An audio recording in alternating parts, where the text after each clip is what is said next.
Alexia aimait nager et courir, passion qui nous réunissait, tant dans l'effort que dans l'épanouissement de notre couple. Il a menti. Elle était ma première Il a menti longtemps.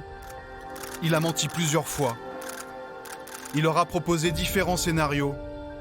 Le kidnapping, le complot familial, la crémation inexpliquée du corps de sa femme. Jonathan Daval aura donné le change pendant des mois. Quand on part dans le mensonge, on est dans un processus d'activité psychique où on est en train de nier une réalité.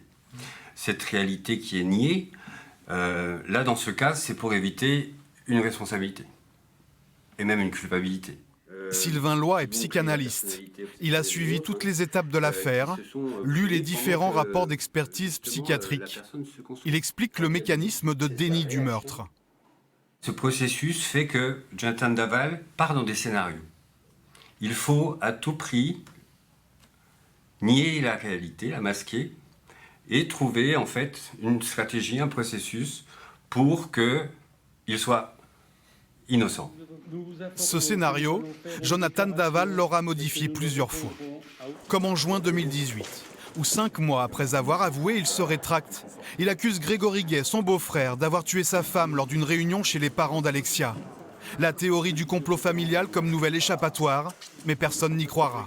Ce qu'il a fait là, à ce moment-là, il a fait un scénario où il a fait simplement des déplacements au niveau des représentations mentales. C'est-à-dire qu'il y avait toujours une dispute, sauf que la dispute, c'était plus dans leur maison, c'était dans la maison familiale. Il y avait toujours en fait le gendre qui était concerné, mais c'était plus lui.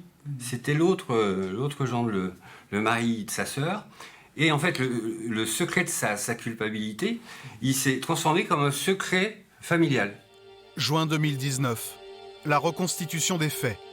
Ce n'est qu'à ce moment-là que Jonathan reconnaît enfin avoir brûlé le corps de son épouse, 1 an et demi après avoir avoué le meurtre. Il doit, quelques mois après, faire face à cette réalité. Est-ce que j'ai été jusqu'à essayer de brûler le corps de ma femme pour faire disparaître la cause de ma culpabilité? Et ça, pour la conscience et pour un cerveau, c'est quelque chose qui est, je dirais, difficilement acceptable.